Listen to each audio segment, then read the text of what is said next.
ہر سال میرا مولا رمضان کا مہینہ اسی طریقے سے گزارتا ہے کہ تقریباً علی کی 30 اولادیں تقریباً 28 سمجھ لیجیے، روزانہ ایک ایک گھر میں افطار ہوتا، اور ہر سال رمضان آتا ہے تو وہ تیاریاں شروع ہو جاتی ہیں جو کل میں نے عرض کیا تھا کہ رمضان کا سلسلہ حج سے ملا ہے، رمضان کے فوراً بعد حج۔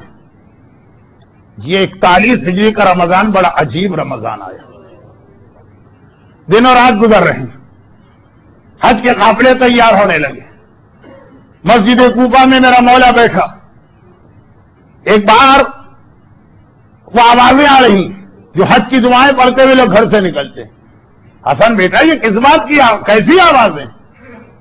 اب امامت ساری چیزیں جانتی ہے کائنات آنکھوں کے سامنے، مگر ظاہری دنیا میں ظاہری طریقوں پہ عمل ہوتا۔ حسن گئے اور واپس آ کے کہا بابا حاجیوں کے قافلے ہیں جو ابھی سے تیاری شروع کر کے جانا شروع ہو چکے ہیں، یہ پہلا قافلہ نکل رہا۔ مولا نے کہا مگر اس سال بھی ایسا حج ہوگا کہ سب جائیں گے، تمہارا بابا اس سال کی حج میں نہیں ہوگا۔ ایک بار رمضان کا جمعہ آ گیا، ہر جمعے کو معصومین کا طریقہ غسل جمعہ، بالوں کی تراش خراش، اور پھر جو ہیئر کلر یا خضاب۔ لوگوں نے کہا کہ یا امیر المومنین ماہ مبارک رمضان شروع ہو گیا، پہلا جمعہ آ گیا، آپ نے اپنے بالوں میں اس سال خضاب نہیں لگایا اس مہینے۔ مولا نے کہا کہ اب تو یہ داڑھی میرے خون ہی سے رنگین ہو گئی۔ 18 رمضان، وہی 18 رمضان جس کی رات کو علی کو بیٹی کے گھر افطار پہ آنا، صبح کا وقت ہے 18ویں صبح، ممبر پہ خطبہ دیتے دیتے ایک مرتبہ رکے، کہا حسن بیٹا رمضان کے کتنے دن گزر گئے؟ کہا بابا یہ آج 18واں روزہ ہو رہا۔ حسین کو دیکھا اور بیٹا کتنے دن رہ گئے؟ کہا بابا 12 دن کے بعد تو ہم سب لوگ عید منا رہے ہوں گے۔ کہا لیکن تیرا باپ اس سال عید منانے والوں میں نہیں ہو۔ اب یہ اشارے ملتے جا رہے ہیں، چاہے حاجیوں کو دیکھ کر، چاہے رمضان کی تاریخوں کو سن کر۔ پھر وہی 18واں روزہ، فجر کے وقت یہ سوال کیا، مغرب کے وقت مسجد کوفہ میں مغربین کی نماز پڑھائی، آج ام کلثوم کی باری ہے۔ ایک عام بیٹی کے گھر میں اس کا بہت عام سا بابا آ گیا، تبھی بیٹی، بیٹے نہیں لیکن بیٹی، خوشی سے اس انداز ہے کہ اس کی سمجھ میں نہیں آتا کہ کس کس طرح سے اپنے باپ کی خدمت نہ کرو۔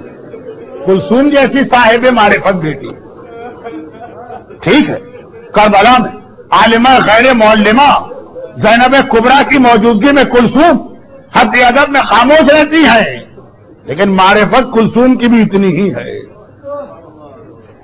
کربلا کا جہاد اگر شروع کیا زینب کے خطبات میں تو ختم کلثوم کے نوحے نے کیا تھا نا کہ مدینہ تو جدنا لا تقبلینا، یہ تو کلثوم کا نوحہ تھا نا، یہ زینب کا نوحہ تو نہیں۔ کلثوم جیسی صاحب معرفت جو یقیناً عمر میں زینب سے کم ہے لیکن فضیلت میں بالکل زینب کبریٰ کے تقریباً برابر، اس کے گھر میں باپ آ رہا، کیا کیا باپ کے لیے بیٹی نے انتظام نہ کیا ہوگا۔ ہم تو کہتے ہیں تاریخ کچھ نہ بھی لکھے تو ہمارا دل کہتا کہ جتنی بھی جائز اور حلال غذائیں ممکن ہوں گی وہ لا کے دسترخوان پہ رکھ دی ہوں گی، مگر نہیں، یہ خالی محبت کرنے والی بیٹی نہیں ہے، یہ معرفت رکھنے والی بیٹی ہے۔ ایک محبت کرنے والا مومن ہوتا ہے، ایک معرفت رکھنے والا مومن ہوتا ہے۔ اس جملے کو بھی ذرا آگے بڑھانا تھا لیکن اب منزل مسائل، بس ذہن میں رکھیے گا، ایک محبت ہوتی ہے، ایک معرفت ہوتی ہے۔ محبت رکھنے والی بیٹی تمام حلال غذائیں جو کوفے میں ممکن ہے لا کے دسترخوان پہ رکھ دیتی، بابا آیا، لیکن معرفت رکھنے والی بیٹی دسترخوان پہ صرف اور صرف 3 چیزیں لا کے رکھی گئی، ایک دودھ کا گلاس یا دودھ کا پیالہ، ایک نمک کا ٹکڑا اور ایک روٹی۔ لیکن علی نے اس دسترخوان کو بھی دیکھا، ایک مرتبہ کہا کلثوم بیٹی تجھے یاد ہے کوئی ایسا دن ہے میری زندگی جب تیرے باپ نے اللہ کی دو نعمتوں کو ایک ساتھ جمع کیا؟ یہ نمک اور دودھ ان میں سے ایک غذا کو اٹھا لینا. کلثوم صاحب معرفت ہیں، آج تو دودھ کا پیالہ اٹھا لیا لیکن کل نہیں اٹھائیں گے، آنے والی کل وہ انشاءاللہ کل کے مصائب ہیں جو ابھی ابھی آپ نے برادر رضوان منجی کے مرثیے میں سن لی. آج ایک بار دودھ کا پیالہ اٹھا لیا، صرف ایک روٹی اور نمک کا ایک ٹکڑا. مگر علی نے اپنے اس دسترخوان کو جو افطار کا دسترخوان ہے اسے بھی تبلیغ کا ذریعہ بنایا. خالی یہ نہ کہا کہ یہ علی کے لیے ہے، آسمان کو دیکھا اور ایک عجیب جملہ کا، ان الدنیا اما فی حرامها عقاب وفی حلالها حساب وفی شبہاتها عتاب. دنیا بڑی عجیب جگہ ہے، یہاں کی حرام چیزیں استعمال کرو تو سزا، اور حلال چیزیں استعمال کرو تب بھی حساب کتاب تو دینا پڑے گا. خالی یہ نعرہ نہ لگاؤ کہ مولانا یہ ہم نے نئے ماڈل کی گاڑی حلال پیسے سے خریدی ہے، یہ اتنا بڑا مکان اور ولا ہم نے حلال پیسے سے بنایا. حلال کا نعرہ لگا کے ہر چیز استعمال نہیں ہو سکتی. علی نے آج کی رات کو بتایا فی حلالها حساب وفی شبہاتها عتاب. اور جو مشکوک چیزیں ہیں اس میں بھی خدا کی ناراضگی ہے. مولا دنیا سے جاتے جاتے اس دنیا کی حقیقت آپ کو بتا گئے، جس دنیا کو خود تو پتہ نہیں کب 3 طلاقیں دے چکے. اور اس کے بعد علی کا مسلح پچھا. ہم اور آپ تو صرف شب قدر کی وجہ سے ساری رات نمازیں پڑھیں گے. علی کے سال کی ہر رات شب قدر. لیکن بہرحال آج علی کی نماز، اچھا ہم اور آپ عام دنوں کے مقابلے میں شب قدر کی نمازیں زیادہ توجہ سے پڑھتے ہیں، اور علی کی نماز بالکل اس وقت ہمیں برعکس نظر آ رہی. عام دنوں میں ایسا نماز پڑھنے والا کہ اگر حالت رکوع میں یا سجود میں یا قیام میں پاؤں سے تیر کھینچے تو نمازی کو پتہ نہ چلے. اور آج ہر 2 رکعت کے بعد بے چین ہو کر کمرے سے نکل کے صحن میں جاتے ہیں اور آسمان پہ نگاہ ڈالتے ہیں. وہ نمازی جو اللہ اکبر کہہ کے دنیا و مافیہ سے بے خبر ہو جاتا ہے، آج حالت یہ ہے کہ ہر 2 رکعت کے بعد بے چین ہوتا ہے، کمرے سے نکلتا ہے، آسمان کو دیکھتا ہے، بھی وقت نہیں آیا، یہ کہہ کے واپس آ جاتا ہے. کسی کو نہیں پتا کہ مولا کس وقت کی بات کر رہے ہیں. کسی بیٹی کے کان میں جملہ پڑا بھی ہے تو سوچا ہوگا کہ وقت فجر کی بات کر رہے ہیں، یہاں تک کہ فجر کا وقت قریب آ گیا. سنت نمازیں بعض مراجع کے نزدیک بلکہ اکثر کے نزدیک مسجد میں پڑھنے سے گھر میں پڑھنا بہتر. یہ علی کی سنت نمازیں مکمل ہو گئی. اب علی مسجد کی جانب جا رہے ہیں. جیسے ہی چلے تو بیٹی کے مہمان تھے نا، بیٹی رخصت کرنے کے لیے باپ کے ساتھ چل رہی ہے، صحن میں قدم رکھا اور مرغابیوں نے ایک بار علی کا راستہ روکا. جہاں سے مجلس شروع ہوئی تھی میں نے وہیں بھی مجلس پہنچائی. مجلس شروع اس بات سے ہوئی تھی کہ انسان علی کی معرفت نہ کرے، صاحب اسلام علی کی معرفت نہ کرے، مومن بھی صحیح معنوں میں علی کو نہ پہچانے، کائنات کی باقی اشیاء علی کو پہچانتی ہے، چاہے وہ پانی ہو اور چاہے یہ مرغابیاں ہو. ایک بار مرغابیوں نے علی کا راستہ روکا. کلثوم نے ان کو ہٹانا چاہا لیکن آج وہ ہٹ ہی نہیں رہی. کلثوم گھبرا گئی، بابا پتہ نہیں کیا ہوا، یہ میرے گھر کی پلی بھی مرغابیاں اس انداز سے کبھی یہ بے چین نہیں ہوتی. ضرورت نہیں ہے کہ مجھ جیسا طالب علم یا کوئی بڑا عالم مسائل پڑھے. ارے ان مرغابیوں کو دیکھ لیجئے. ایک بار کلثوم کہتی ہے، بابا میرے گھر کی پلی بھی یہ مرغابیاں مستقل، ایسی بے چین تو کبھی نظر نہ آئی تھی، آج یہ راستہ کیوں روکے ہوئے؟ علی نے کہا، بیٹی انہیں کچھ نہ کہنا، ان کا خیال رکھنا، یہ کسی کا نوحق پڑھ رہی ہے، یہ کسی کا ماتم کر رہی ہے. انسان نہ پہچانے باقی کائنات کی ہر شے پہچانتی ہے. ایک بار مرغابیوں کو ہٹا کے کلثوم نے باپ کے لیے راستہ بنایا. دروازے سے میرا مولا نکلا اور ایک بار کمر کا پٹکا یا کمر بند دروازے کی کنڈی میں اٹکا. مولا ایک بار رکے. کلثوم نے گھبرا کے کہا، بابا آج مسجد میں نہ جائیے، جودہ ابن حبیرہ کو بھیج دیجیے، وہ آپ کے مسجد نماز پڑھا دے، آپ نہ جائیے، یہ فالے پد ہے، میرا دل گھبرا رہا. علی نے کہا کلثوم بیٹی جو روز ازل سے اللہ نے لکھ دیا ہے وہ ہو کے رہے گا، جاؤ گھر میں جا کے تم بھی نماز کی تیاری کرو۔ اب یہاں دو روایتیں، ایک روایت ابھی آپ نے مرثیے میں سنی ہے، دوسری روایت بھی ہے، میں اس کو پڑھ رہا ہوں، بات کو مختصر کرتا ہوں۔ اور میرا مولا ایک بار مسجد میں گیا، گھر کے نماز شب کا افضل وقت تھا، لیکن ابن ملجم جیسے لوگ اس وقت بھی سو رہے تھے، ایک ایک کو علی اٹھاتے جاتے ہیں اور کہتے جاتے ہیں اٹھ جاؤ نماز کا وقت آ رہا، یہاں تک کہ فجر کی اذان ہوئی اور میرے مولا نے نماز شروع کی۔ یہ نافلہ فجر تھی یا واجب فریضہ فجر تھی، بس یہ وہ دو روایتیں۔ میرے مولا نے نماز جماعت شروع کی، حسن بالکل باپ کے پیچھے، اور ابن ملجم حسن کے پہلو میں کھڑا ہوا۔ ایک بار میرے مولا نے پہلی رکعت کے سجدے میں سر رکھا اور ابن ملجم کی وہ تلوار چمکی جو ٹھیک اس جگہ سر پہ لگی جہاں خندق کے میدان میں عمر ابن عبدود کا ایک بار لگا۔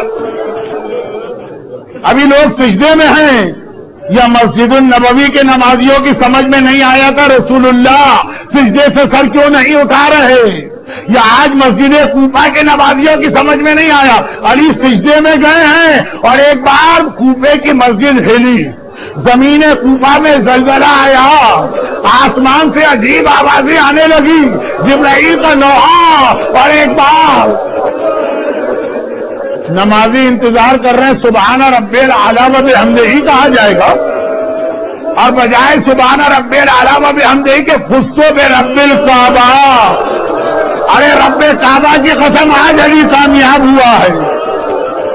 اور پھر علی کی آواز آئی حسن بیٹا آگے بڑھ کے نماز کو مکمل کراؤ۔ اللہ اللہ، اس سال میری پہلی تقریر امام حسن کی فضیلتوں کے بارے میں تھی، لیکن اس امام حسن سے کوئی پوچھے مصلی پر باپ اپنے خون میں تڑپ رہا ہے اور حسن ایک بار نماز کو مکمل کرا کے بتا رہا ہے۔ اہمیت نماز سمجھو، میں سبحان ربی العظیم اور سبحان ربی الاعلیٰ کہہ رہا، میرا بابا بڑی مشکل سے میرے برابر بیٹھ کے نماز پڑھ رہا، لیکن ادھر نماز ختم ہوئی، ادھر نماز ختم ہوئی۔ حسن نے کہا السلام علیکم ورحمۃ اللہ وبرکاتہ، اور اس کے بعد اب کسی تعقیب و دعا کی ضرورت نہیں ہے، سڑک کے بابا کی جانب بڑھے، بابا کے سر کو اپنی گود میں لیا، حسین قریب آ کے بیٹھے۔ آج نمازیوں نے تسبیح چھوڑی، آج نمازیوں نے دعائیں چھوڑی، اور سب نے علی کو گھیرے میں لیا اور ایک بار علی کو اٹھا کے چلے۔ بس آپ کی زحمتیں تمام، اتنا جملہ کافی۔ آج کوئی ایک خاندان یا کوئی ایک انسان یتیم نہیں ہوا ہے، آج کائنات یتیم ہوئی ہے، آج انسانیت یتیم ہوئی ہے، آج اس کائنات کا ہر ذرہ یتیم ہوا ہے، خالی حسن و حسین نہیں۔ بس اتنا سن لیجیے، زینب عالمہ غیر معلمہ، کلثوم زینب ہی کی چھوٹی بہن، دونوں بہنیں ابھی مصلی پر فجر کی نماز ختم کر کے بیٹھی ہیں۔ ایک بار زینب نے گھبرا کے کہا کلثوم بہن، ارے یہ کوفے میں کیا ہو رہا ہے، یہ زلزلہ کیسے آیا، یہ آندھیاں کیسے چلی، ارے جبرائیل کس کا مرثیہ پڑھ رہا، ارے میں تو اماں فاطمہ کے رونے کی آواز سن رہی۔ کلثوم میری ماں کیوں رو رہی ہے، ارے اماں رو رہی، خدا خیر میرا بابا خیریت سے ہو۔ دونوں بہنیں دروازے کے قریب آئی۔ عجیب زندگی ہے زینب کی، آج کوفے میں پریشان ہے، زلزلہ، آندھیاں، جبرائیل کا مرثیہ، فاطمہ کے رونے کی آواز۔ ارے کوئی مجھے بتائے میرا بابا کس حال میں ہے، اور کل کربلا میں بھی یہی موقع ہوگا، خیمے کے پردے کو پکڑ کے کھڑی ہے، زمین میں زلزلہ تو ہے، آندھیاں تو چل رہی ہیں، اماں کے رونے کی آواز آ رہی، لیکن آج پھر بھی حسن و حسین ہیں۔ کل کوئی خبر لانے والا نہ تھا سوائے زلجنا کے۔ دونوں بہنیں وہی گھر علی کا جو ابھی آپ اسکرین پہ دیکھ رہے تھے، جس کی تصویر، بہنیں دروازے کے قریب کھڑی ہیں۔ دروازہ ذرا سا کھولا اور باہر دیکھ رہی ہے کوئی مسجد کوفہ سے آنے والا ہمیں خبر تو دے دے۔ ایک مرتبہ دیکھا، ارے بھیا حسن، بھیا حسین بابا کو لے کے آ رہے، گھبرا کے کہا کلثوم بہن یہ میرا بابا چل کے گیا تھا، واپس حسنین کی گود میں کیوں آ رہا ہے، اتنے سارے چاہنے والے ساتھ کیوں ہیں؟ اور جیسے ہی زینب کی نگاہ باپ کے چہرے پہ پڑی، اب جیسے جیسے علی قریب آئے چہرہ نظر آتا گیا، چہرے پہ پڑی، ارے باپ کے چہرے پہ وہ زردی نظر آئی۔ ایک جملہ سنیے، میرے مولا کا ایک لقب ہے ابو الائمہ، تمام ائمہ کا قدر ہے بزرگوار، چنانچہ علی میں تمام شہادتیں جمع ہو گئی۔ ہر امام یا تلوار کے ذریعے سے مارا گیا یا زہر کے ذریعے سے مارا گیا، لیکن میرا مولا تلوار کو پہلے زہر میں بجھایا گیا ہے اور پھر تلوار ماری گئی ہے، تلوار کی سختی بھی برداشت کی ہے، زہر کی تلخی بھی برداشت کی ہے۔